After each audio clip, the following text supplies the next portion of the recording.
All right, it's Friday afternoon. Everybody welcome in. Guy Haberman back in the house. It's been a while, and we've got brutal 49ers news. This is an update from Adam Schefter. So we'll get to the pleasantries in just a little bit, but those of you tuning in for the news, our SF 49ers aggregated it here. This is from Adam Schefter on a podcast.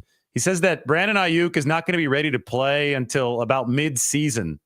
He does understand that Dr. Neil Elitrosh, who performed the ACL and the MCL repair, is pleased with Aiyuk's progress. But mid-season, we're not even talking about early season. And from the looks of it, Adam Schefter here is trying to put a little rosier spin on the situation. And even he is acknowledging mid-season. So, Guy, no wonder nobody wants to trade for this guy. I mean, massive contract. You're not just trading for the player if you do execute a move. You're trading for the contract, but he's not even going to be available for at least half of this season based on the read here. So unlike Stephon Diggs, who just signed a new deal the other day with the New England Patriots, he's actually expected to be ready at or near the start of the season. It's going to be a full half season on the shelf at least for Brandon Aiyuk. You know, when you sell a house or you sell a car, I guess you can sell a car and people can check out the Carfax report and they see, like, was this thing in an accident before? Is this a salvage title? You sell a house, you do an inspection. But, you know, you don't have to divulge anything when you're selling the house. There's an independent inspector. The independent inspector gives you a report. And if the independent inspector doesn't know something or there's something they don't see, nobody knows. And so homes sell and cars sell, and you're constantly selling and buying and selling and buying. With trades, ideally, it's kind of the same. I remember there was a story about Bill Walsh going into the Niners' first Super Bowl year, or his first good year in San Francisco. They had a defensive lineman whose name escapes me at the moment, who was a very negative. I don't know if you can remember, if you've heard this story, you know this name, but he was a very bad energy in the line. He was a good player near the end of his career, but was bad vibes, was negative. Bill Walsh we're talking late 80s? Yeah, we're talking like Walsh's second or third year, right? Oh, okay. Early on. Well, they had Fred Dean, but I don't think not Fred Dean. We can reverse engineer it once I tell you the final part of this story, which is, let's see, say it would have been probably 80 going into the 81 season. And he's trying to, maybe it's after year one, but regardless, he's trying to change culture. He's got a guy who's not buying in. He's got a guy who's negative talking in the locker room and blah, blah, blah. But he's got a Pro Bowl history. And so what does he do? He calls one man who he knows will trade for the guy, and he offloads him before he can be an infection. He calls Al Davis and offloads him on the Raiders. And, of course, Al didn't know that the guy Al knew the guy had a good history as a player. He did not know that the guy was a malcontent in the locker room. And none of those examples apply here to Brandon Aiyuk, because everybody knows every single issue that the 49ers are having. And if the Niners are saying we don't want him, then why would anybody else want him at this point?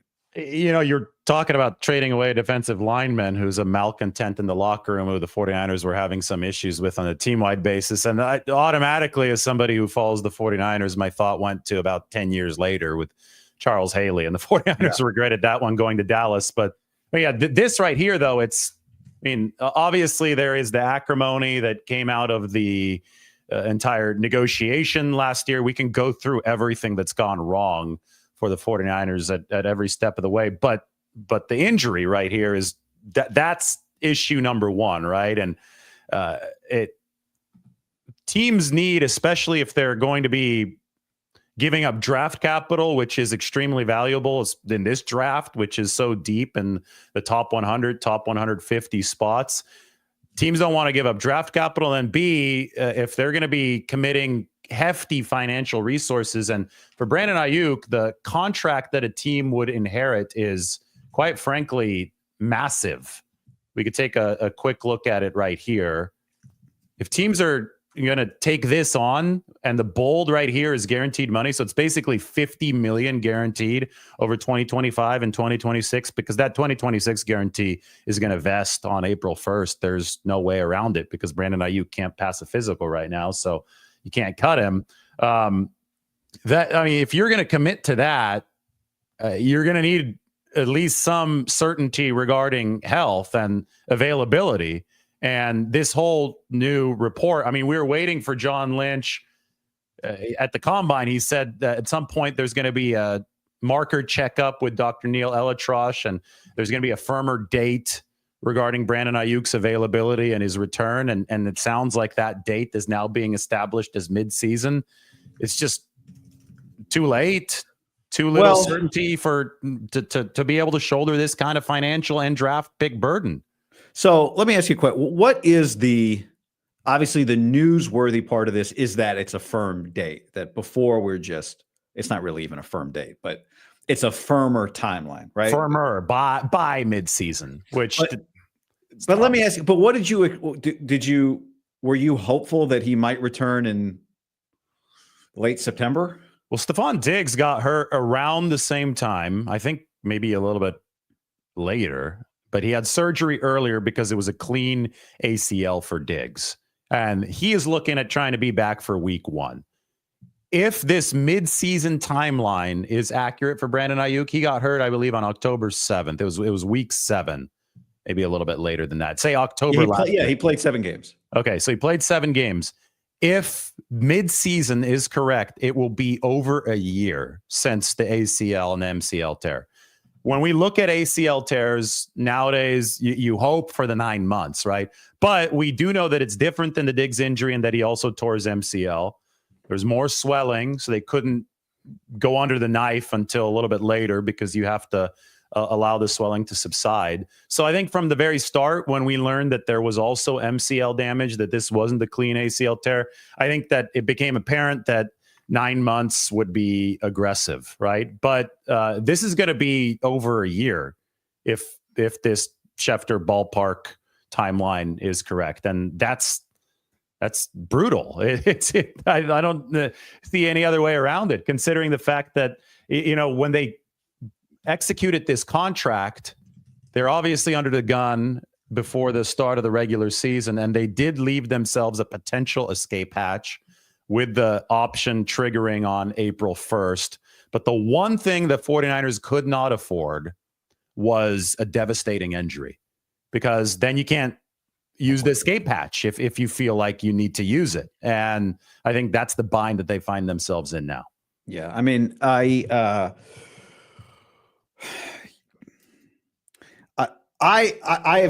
said the other day, I think it's possible that this injury, and I know you've shown the numbers a lot, $109 million coming to him over the next 2 years. And not only is in 2026 about to become fully guaranteed, or he's about to get his roster bonus here in a couple of days, and 2026 is fully guaranteed and all that stuff.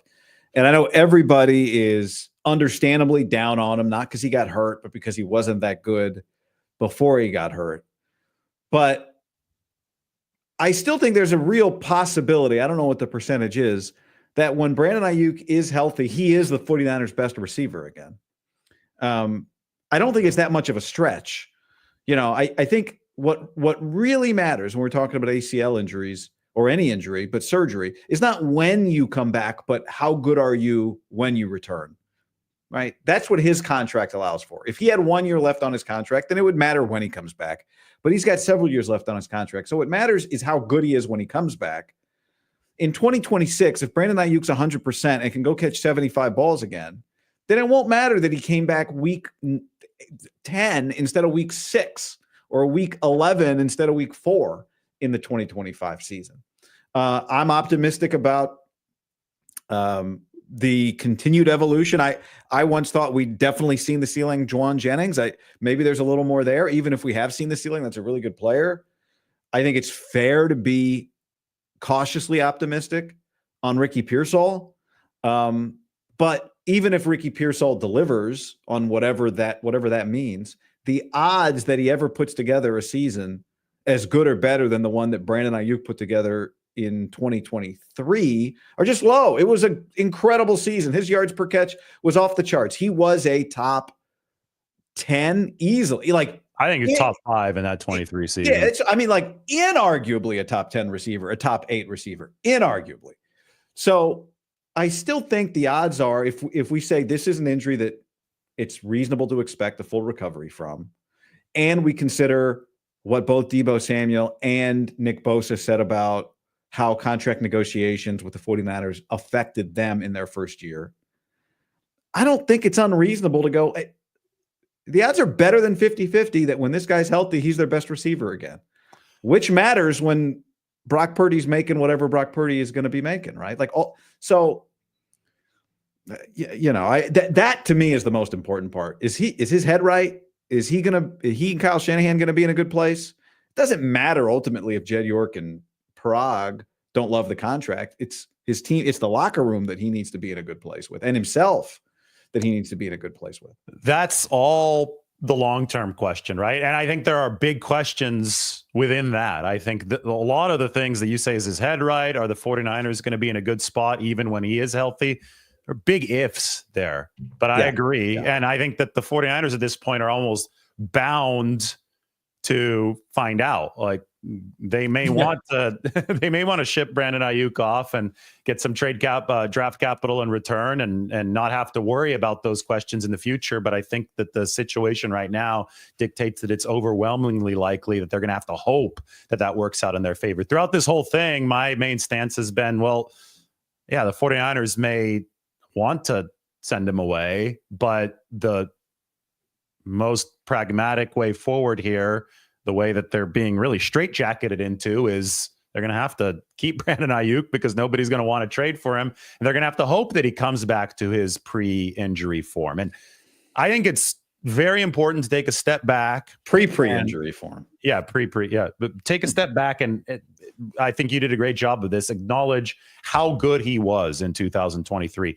And not only how good he was, but the rapport that he had with Brock Purdy specifically in 2023 was excellent. And everything that the 49ers are doing this offseason is tailoring the team around Purdy, around him financially and around him stylistically, right? So Deebo Samuel out the door. That's a player who wasn't separating very well. I thought at his peak paired very well with what they were running back when Jimmy Garoppolo was the quarterback, but the 49ers struggled to beat man coverage in large part because Brandon Aiyuk wasn't available last season. Deebo Samuel really struggled with that. So the 49ers are trying to revamp the receiving core to be tailored around Purdy. If you want to talk about crafting an offense around Purdy for the long term, 2023 Brandon Aiyuk would be the perfect piece for that.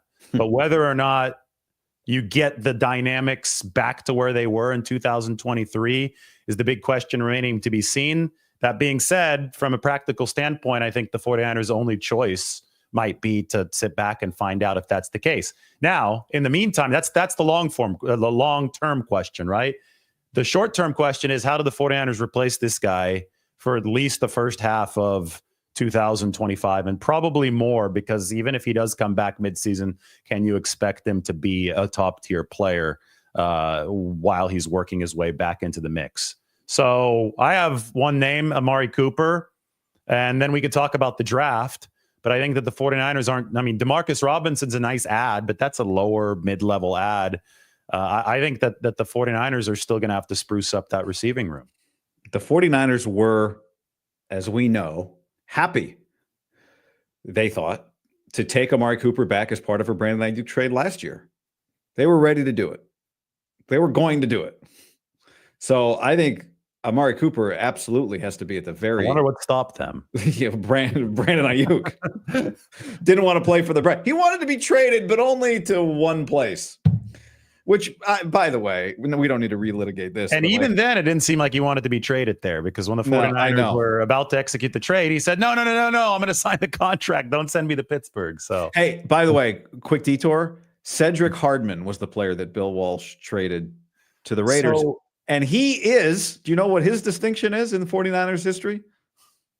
What is his distinction? Because I was reading this book on the red eye flight last night, and it's in there. This is the Bill Walsh book. And I vaguely remembered what you were talking about, but what is his distinction? Because I'm going to try to find it. Around 1980, you said? 79. So before 79? The 80 season.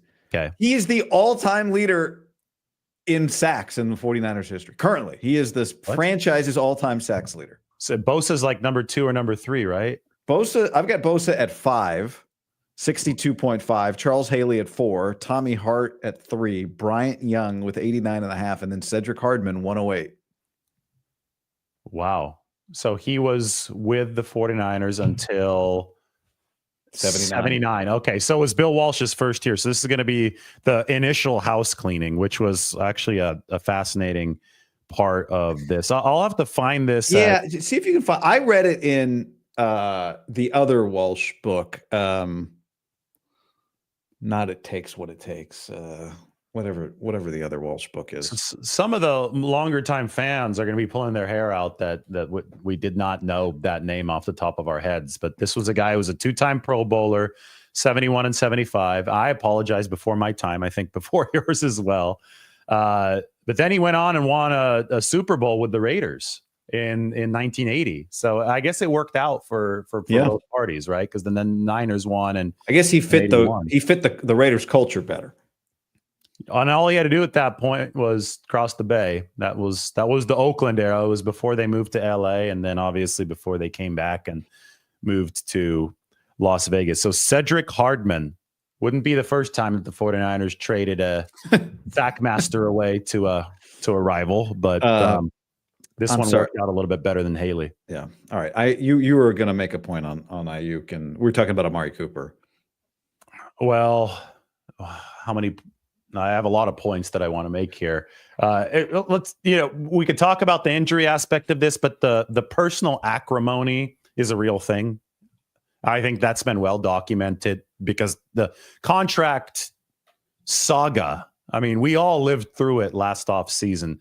I think that one was particularly damaging. And I think Aiyuk himself essentially acknowledged at his press conference that he made things harder than they had to be. That may or may not have been a reference to the same contract that he signed, being the one that was essentially just sitting there in front of him for 3 weeks. But because of that, he missed training camp, right? Because he missed training camp, he showed up and wasn't his 2023 self. I think he was still separating at the start of last season, but there were a lot of drops. The play that I remember most that like just vividly sticks out in my head was about 30 minutes before he tore up his knee against the Chiefs. And Brock Purdy threw an absolute dime, like outside the numbers, down the sideline. There was some improvisation there because there was an opening cutting upfield. I think Aiyuk was running some kind of out on the play, deep out. But Purdy threw him open, put the ball exactly where it had to be, and it might have been a touchdown, but Aiyuk just dropped it. I mean, it was a kind of play that he wasn't dropping in 2020, 2021, 2022, but in or 2023, any of those first few years, Brandon Aiyuk was making that catch and doing something spectacular with the football. But in 2024, that was the type of pass that for some reason slipped through his fingers, and then he got hurt. So I think people might forget, a little bit of those struggles, but I think a lot of people still do remember them. And I think that's just led to this sour taste in the 49ers' mouths. I mean, it would be one thing if he showed up and was dominating the way that he was in 2023, but to open 2024, but he wasn't. And then he got hurt. So the 49ers are dealing with the injury aspect of this. And they're also dealing with the fact that, hey, wait, this guy wasn't quite who he was before he got paid. And we didn't have a very fun time negotiating with him. So you can understand why they have been open to trading him. But then you could also understand the other side, why teams haven't been open to taking on that contract. Yeah, I would add, like, we paid him kind of more than we wanted to. We thought we had a deal done with him. Remember, John Lynch basically said that early in the offseason. And then the receiver market got reset real quick. Amon-Ra, or was it Amon-Ra last offseason? Amon-Ra was last offseason. Yeah. I think that was his deal. I think Justin Jefferson was last offseason. Yeah, well, I mean, Jefferson was crazy. So Amon-Ra signed, and I think that was a closer Aiyuk comp. Jefferson just blew the doors off of everything and created very unrealistic expectations for all the other receivers, right? He was at 34, 35. And obviously now the market has caught up, but for last offseason, that was a little premature. Now the market's caught up because the salary cap has spiked again, another 9.2%. Jefferson's deal in a vacuum in 2024 was insane. And I think that definitely created that market polarization that we saw. So then you pay him. You don't feel great about it, but you're like, I'm just from the 49ers standpoint, like, okay, this is more fine. But maybe he'll play well and we'll get 90 cents on the dollar and whatever. You overpay a little bit. And then in 2 years, the cap will rise and it'll all be fine. And then that didn't happen. So I think that really put a bad taste.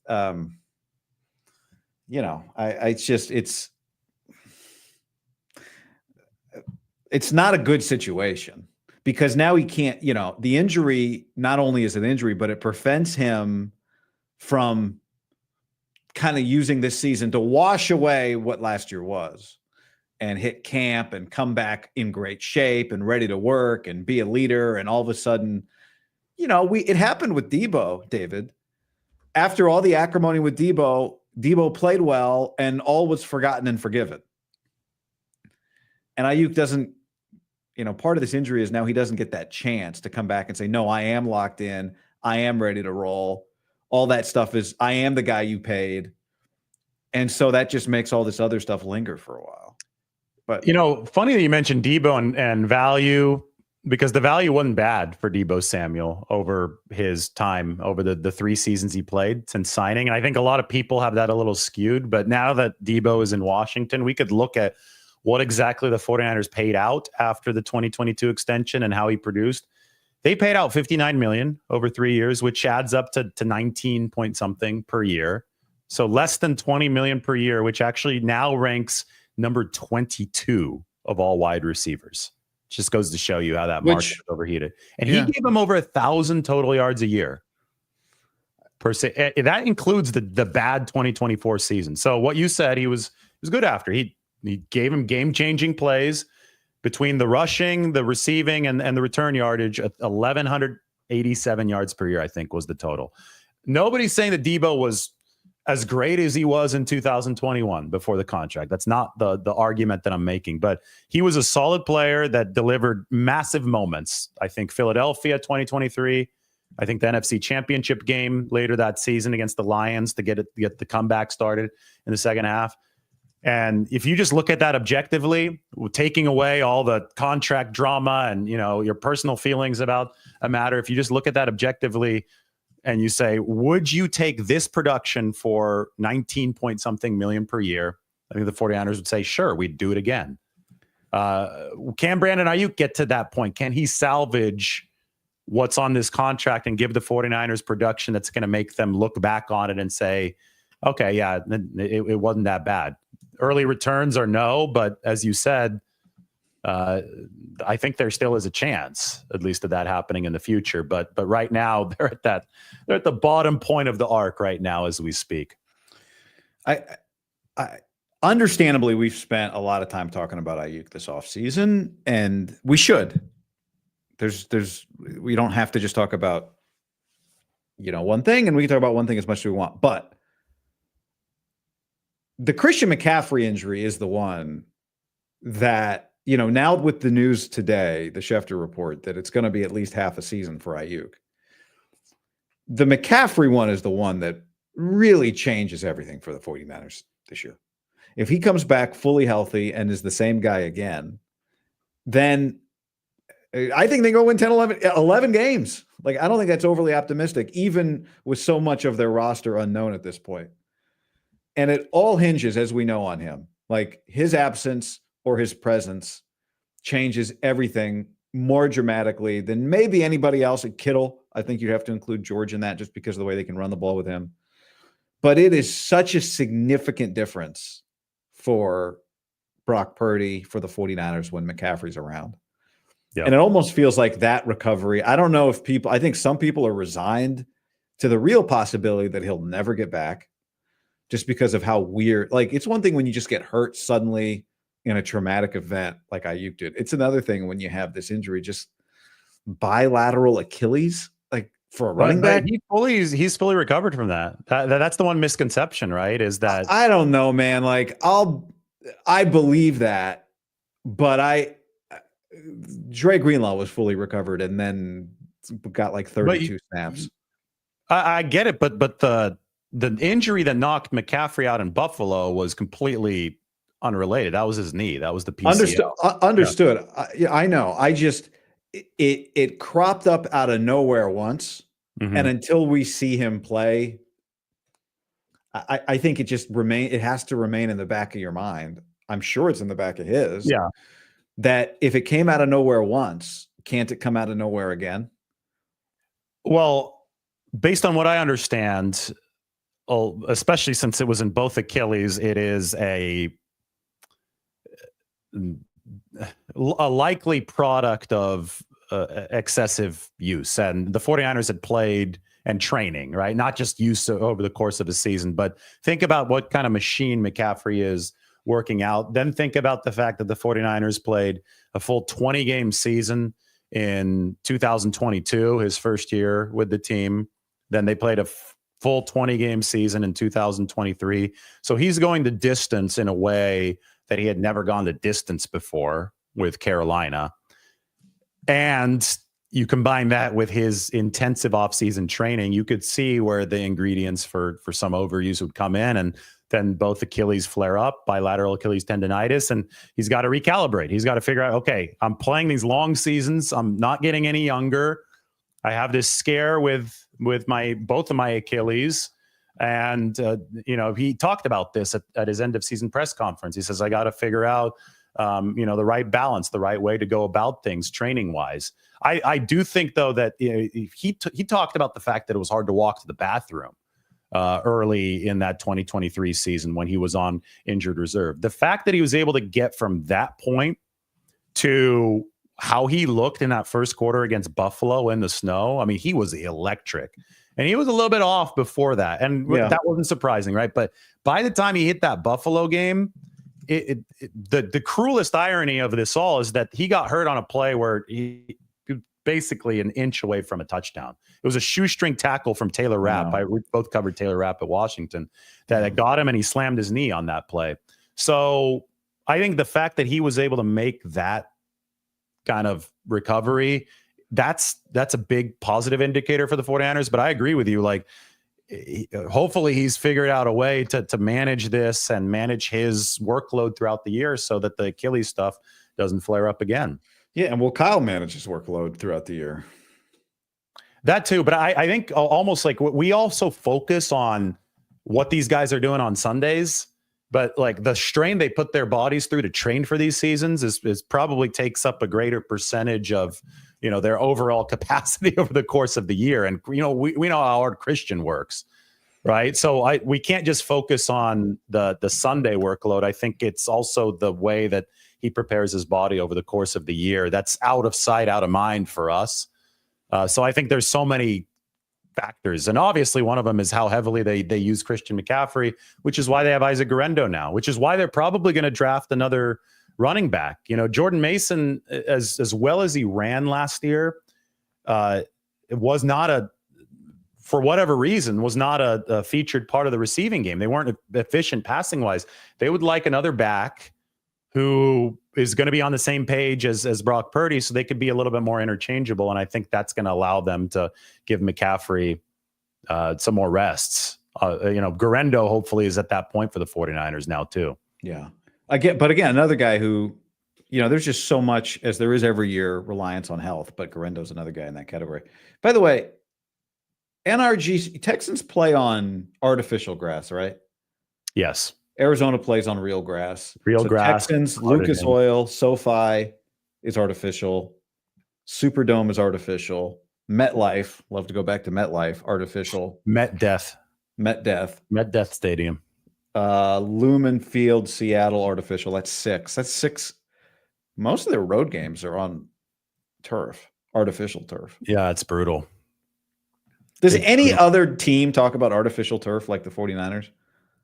Well, the 49ers happen to have the nicest natural grass in the entire league, which is very ironic as well. Took a lot of time to get there. Yeah, it took a while to get there. But there might be something, because the practice field grass, as we know, we're out there every day, is also really nice. I do wonder if, you're playing on the best of the best, and you're practicing on the best of the best, if there is a little bit more of a shock factor when you do move to the very much worse artificial turf, right?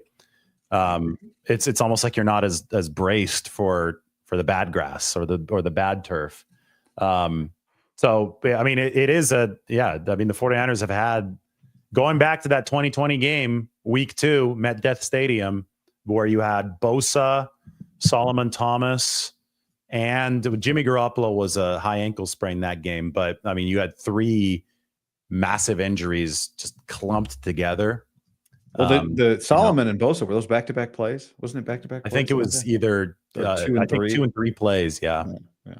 And then Eric Armstead went off on social media after. I mean, those were bad. I have a buddy who you may or may not know who works in the artificial turf industry, who also played in the NFL and is adamant that most college turfs are better than NFL turfs. That some of these fields are not, like the Giants field it's far from the best turf you can buy. It's not that the technology doesn't exist for better turf. It's just that they don't buy it.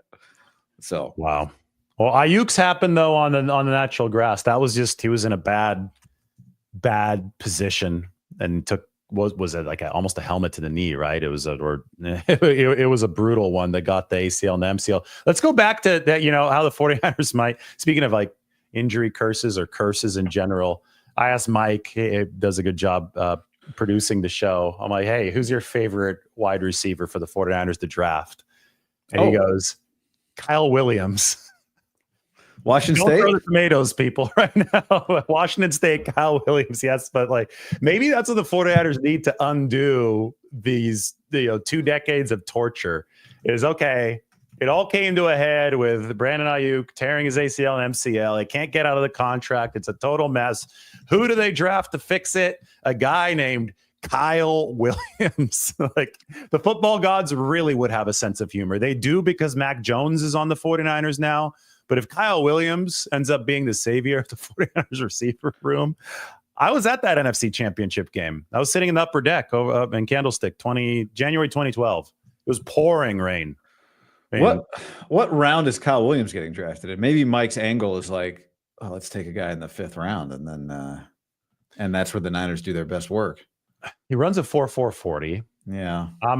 I'm not I don't think anybody's a good draft projector. I feel that people act like they are and then point at the times they got right, but then they don't mention that they were 5 rounds off on other guys. He's fast, 5'11", fast. Mike thinks about 4th round, so mid-round. Good vertical jump, about 37 inches, and a nice 10-yard split, 155. So he can move. I don't have a 3-cone measurement on Kyle Williams, so that's obviously something that has been very important for 49ers receivers. Typically, Shanahan drafts guys with a good 3-cone.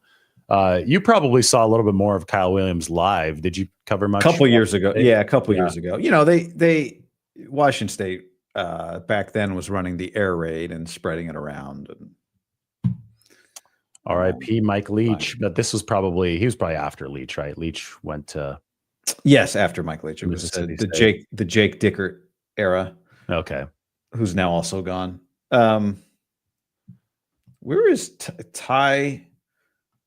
What's a good 10-yard split? What's a when I say good, I mean, like, what are the Niners? Where do you think do you know where their kind of number is? Oh, this is funny because the whole 10-yard split thing is the big Brock Purdy lore.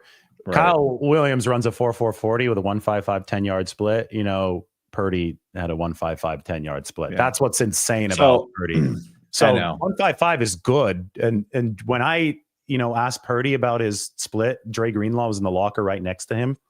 And Dre Greenlaw was just doing whatever. He's on his phone, and he just like almost dropped his phone and looked at me, and he's like, "Did you just say he ran a 1.55 10-yard split?" And then he looks at Brock and goes, "Dude, you should be running a 4.4 because that like it's correlated with a 4.4." But obviously Purdy, as soon as he crosses the 10-yard mark, a trailer gets hitched onto him, and he's not running a 4.4. But I always used that. I didn't know what a good 10-yard split time was really until all of that. And if you're in the mid 1.5s, you got some burst. You could really move. So yeah, I like Ty Felton, who's a 1.51 10-yard split in a 4.37 40. That's quick. Yeah. And for all intents and purposes, I think at any position, that's probably more important of a metric than the 40. I mean, how often are probably receivers the position where you do it most often, where you're just going to run in a straight line to try to stretch out the defense. But even then, that's not going to make you a particularly useful player.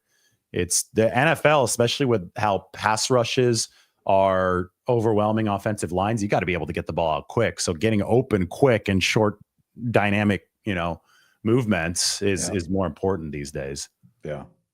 So you're not taking, you're not moving up for T-Mac. Okay. And then this is where they really like Pearsall, 1.49, 10-yard split. Pearsall's fast, right? I think he was 4.4, but he's really, really quick off the line of scrimmage. You mentioned Pearsall. This is great in the, did you say Tedero McMillan? Sorry, I was T-Mac. Is he talking about Tracy McGrady? Your Pac-12 coverage background here is showing, because you know the nicknames of all these guys. I don't know the nicknames. I know that he's a big contested catch guy, and I don't know if he's the most quality route runner. He's going to get a lot of hype because he's tall and he caught a lot of big touchdowns. And I think his highlights are going to be like, people love his highlights, right? Yeah, but Shanahan has never been a contested catch fade ball thrower. He's not David Shaw. He's the anti-David Shaw when it comes to play calling. So Shanahan's always liked the quick movers, the separators. So I think Pearsall obviously qualifies. But when we talk about how to replace Brandon Aiyuk, Ricky Pearsall was targeted 18 times over the last two games, because that's the last time we saw the 49ers. Put up huge numbers, over 200 receiving yards combined. I think 14 catches on 18 targets, a couple touchdowns. And this was all in a season where he got shot in the chest and was a rookie and had been dealing with other injuries at the time that he was shot in the chest. So to come back and catch 14 balls that season in consecutive games, like over those 2-game stretch, that to me, that shows something. I don't know exactly, what that's going to translate to moving forward, but I thought that anything that they would get from Pearsall last year after he got shot would be found money. And I think they found a lot of money in the last 2 weeks. So we'll see how it goes. But I think that's a big arrow up for the 49ers. Yes, I think that, and I've said this a few times, and it gets, people say like, oh, well, you're just ignoring the fact that he got shot. Of course not. But one of the things I keep in the back of my head is that he was hurt a few times before he got shot, right? So he had the shoulder issue. He had the hamstring he was dealing with, I think on 2 occasions, and the shoulder that we were all there when it happened. I saw it happen. He hurt his shoulder blocking in practice. So, I think so much of this season hinges on hinges isn't the right word. A lot of the season hinges on guys who have been a little banged up. And when I say banged up on Pearsall, I just mean shooting, but we still need to see him get through a season. We need to see Isaac Guerendo get through a season healthy. We need to see Christian McCaffrey get through a season mostly healthy. So, it's a reminder that this team's margins are thin this year, partly because of their roster. Well, actually, mostly because of their roster. The thing that thickens their margin a little bit is their schedule. It's what gives them a shot, I think. But I think everybody's a little like McCaffrey's a little complicated. Pearsall's a little complicated. If Guerendo's a lot complicated. Like if you tell me Isaac Guerendo's healthy for 17 weeks, well, great. That's easy then. Easy solution. RB2. Explosive. Can catch the ball. Can give the ball a break. Yeah. Yeah. No, here I color code it with core players, pillar players are highlighted in yellow. So, back to the top of the show, you noticed that Aiyuk's not in yellow because I thought he fell out of favor. I think that's very clear. Maybe he can work back into being a core piece highlighted in yellow, but the free agent acquisitions are in teal, and then Aiyuk has the injury shading. But what I did is I put a big red rectangle, dark red, where I think the 49ers have a roster hole that absolutely needs to be addressed before the start of the season, either through free agency or the draft. So the top free agent receiver available right now, I think, is Amari Cooper. Then we could talk about different guys in the draft, Luther Burden being another one of them. We talked about Kyle Williams. We talked about McMillan out of Arizona. But even with the addition of Demarcus Robinson, given the fact that Aiyuk looks like he's going to be out for at least half the season, as you're saying, Guy, this is precarious. And then you talk about Pearsall and, he had the shoulder and may still have the shoulder. We'll see if that's something that's a recurring issue for him. He's going to have to show at least a year of durability in that regard. So, yes, thin ice for the 49ers. Where do you stand right now on Jacob Cowing? Because we didn't see him all too much last year, but when we did, it seemed that he was always making a big play. And I think about week 7 against Arizona, where he was forced into action. He was electric on a short pass and he was electric on a longer pass. I think there's a lot riding on Cowing, given the setup that you just really illustrated very well. I think back to last year, preseason, and Cowing had a nice preseason game. I think they threw him a bubble screen. He was looking fast, I thought, on the field. Mm-hmm. And I asked Kyle Shanahan about it in a press conference, and he basically gave receivers, it's a long way to go for a receiver. And at the time, I thought he's holding the leash a little too tightly on Jacob Cowing. And then the season played out, and I think he was probably right. I mean, I thought Cowing would be a little more dynamic in the return game, but maybe it took him time to get comfortable. He had a few scares in the return game, which, we've already talked about Kyle Williams today. But, I think the thing that makes me optimistic, and it's not the same level of Pearsall optimism, it's not the same level of optimism I had preseason. I thought he would distinguish himself a little bit more, especially when there became a need after Brandon Aiyuk got hurt. It didn't happen. But let's, remember, this is sometimes what it's like to play receiver for Kyle Shanahan. It was that way for Brandon Aiyuk, not to this degree, but his development really accelerated after his rookie year. Juwan Jennings did not play as a rookie. He basically redshirted for the 49ers.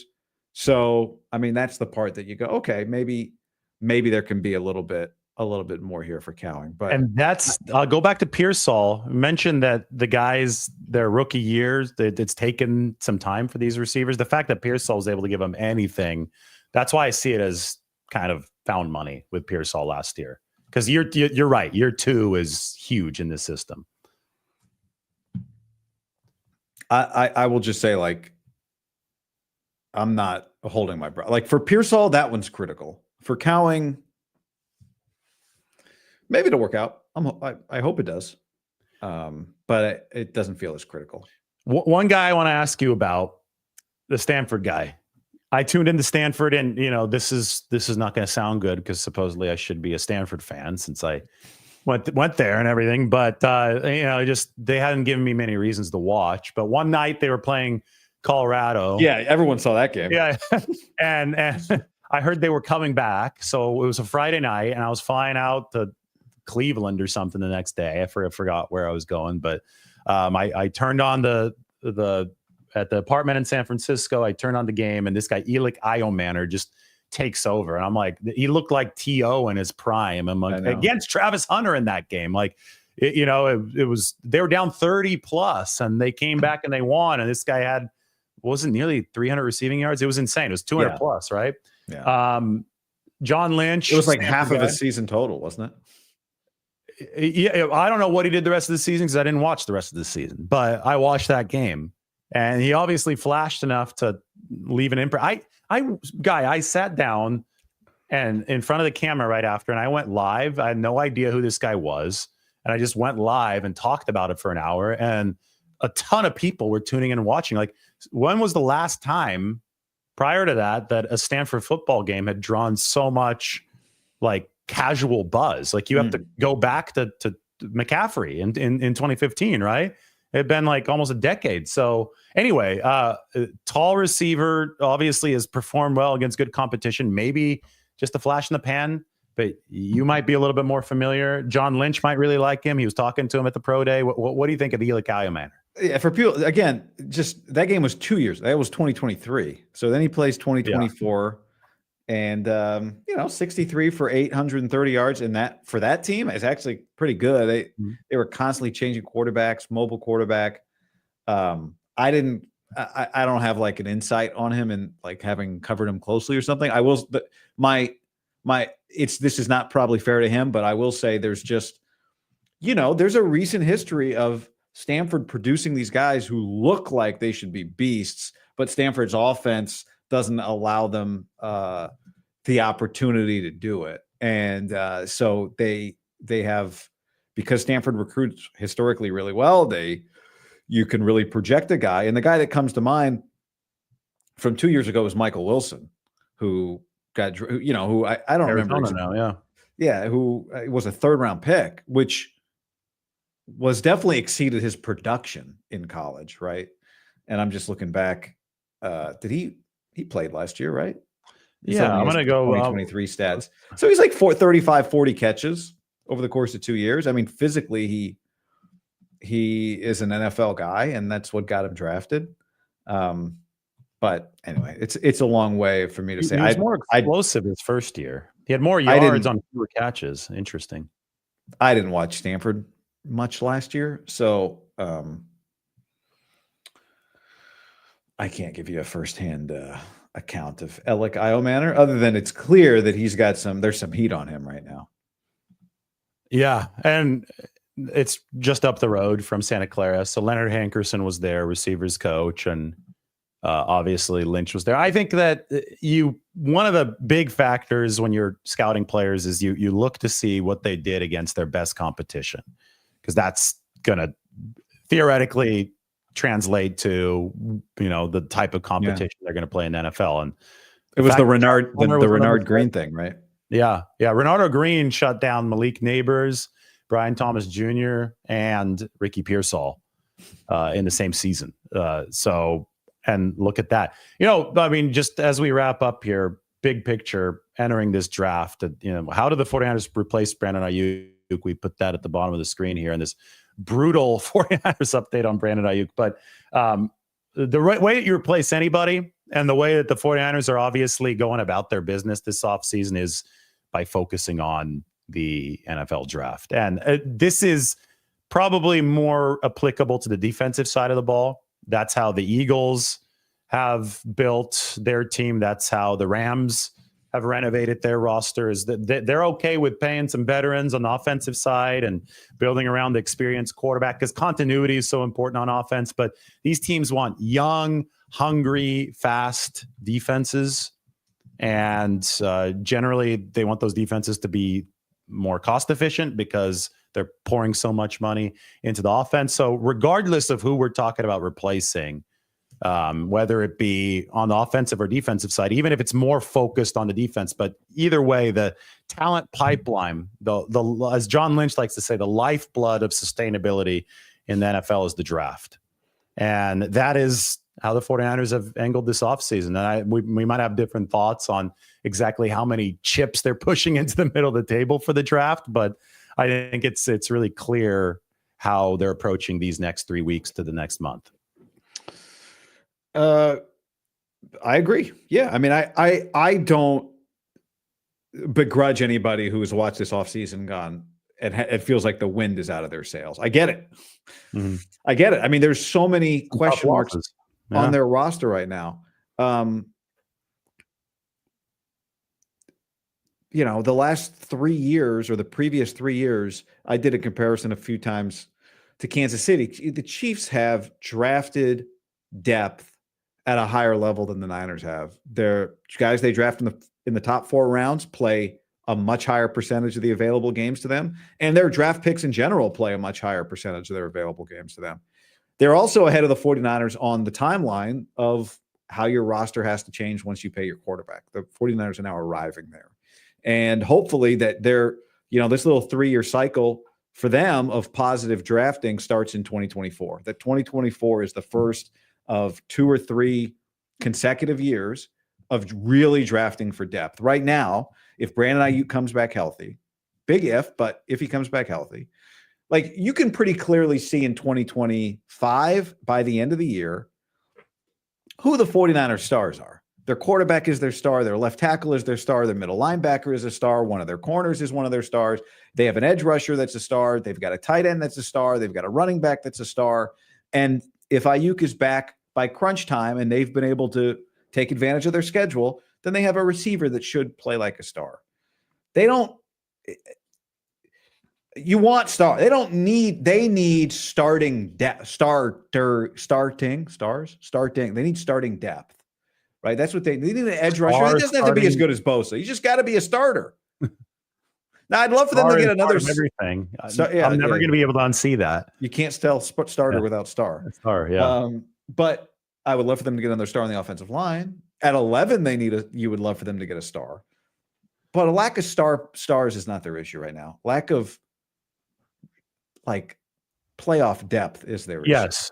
And I think that's why they made the moves they did this offseason. They have kept their real pillars, the guys who they believe are going to be A-list players moving forward, all re-signed, including Kyle Juszczyk, who I believe falls into that category. I think he's still the best fullback in the league, and the position schematically is really important to how the 49ers run their offense. But they were too old, too slow, too injured last year at the positions at the margins. And a football roster is 53 players big. And you saw that slowness, you saw that age, you saw those injury issues manifest themselves in terrible performance splits, such as the number 29 run defense, the number 31 run offense on 3rd and 4th down with only 2 or fewer yards to go.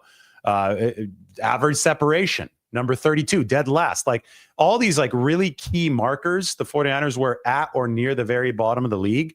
And they still had star players, but it's because they didn't have the meat of the roster, right, around those. But you had the pillars, but you've also, you got to fill it in around that. And they were an average of 29 years old around the whole roster, which is the NFL. The average age of the NFL player is 26 and a half. So you're ancient if your average age is 29. And I understand why they decided to just push in and get a little bit older because they were so close in 21, 22, 23. So they were like, okay, let's just let's try to stretch it out one more season. And so they pick up guys like Malik Collins and Leonard Floyd, and those are essentially short-term rentals, older players, to see if you could just hang on and maybe a couple things break your way and you could get it done this year. Well, nothing broke their way last year, as we know.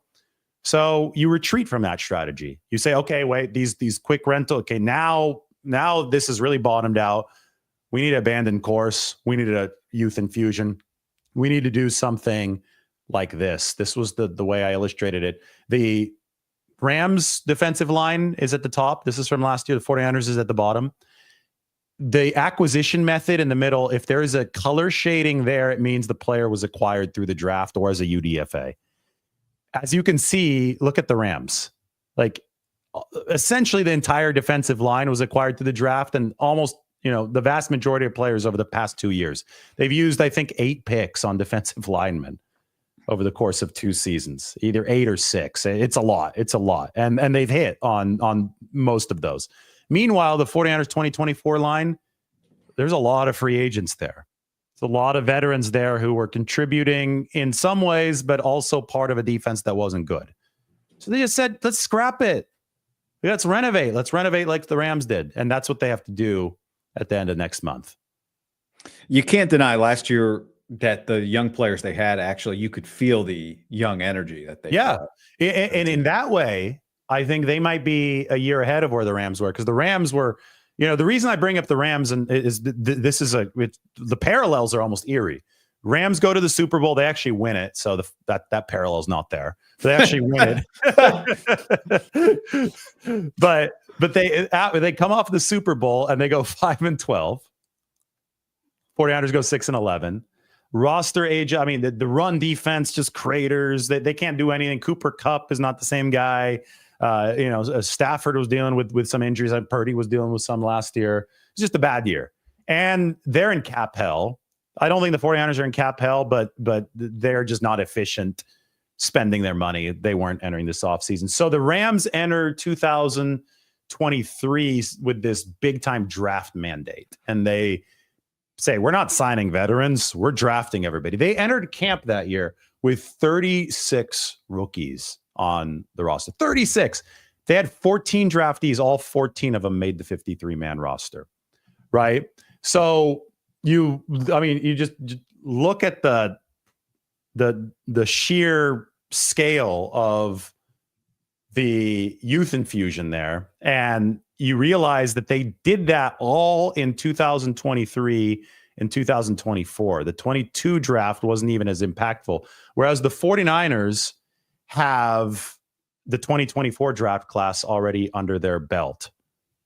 So I think it's like almost a year head start, if you will, for the 49ers. The fact they were able to get that draft class in before the big remodel, now if they can stack draft class, I think that will look a lot better for San Francisco.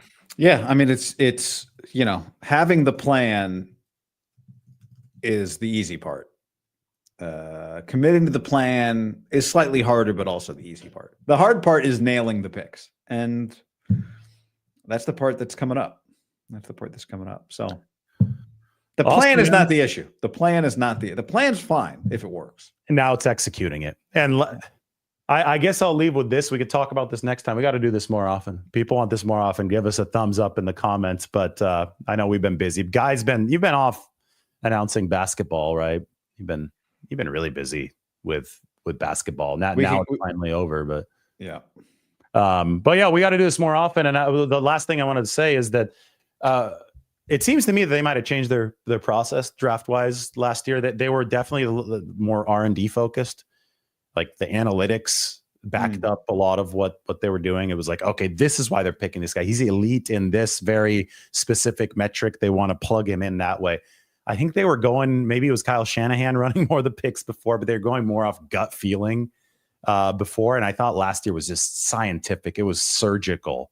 And maybe the 49ers say, okay, we've cracked the code, maybe. And if they think that, then they can move forward into 2025 having some confidence with their 11 picks because they have a process. We'll see. Yeah. TBD, right? Yep. All right, man. Thanks a lot. This was fun. Yeah. Great idea. Great to see you. And, well, are we still waiting with bated breath for April 1st and Brandon Aiyuk, or are we giving up on that? I was never really waiting with bated breath. I think social media was. It just, again, like ACL, MCL, that variable hasn't changed. That's the one that would have to change, right? So, and now with the update, it's like I thought maybe first quarter of the season, 4 games out on PUP, but this is a half season thing. That's just that's a brutal kind of downgrade in expectation, All right. Great seeing you, dude. All right, man. We'll see you. Bye, everybody. Bye.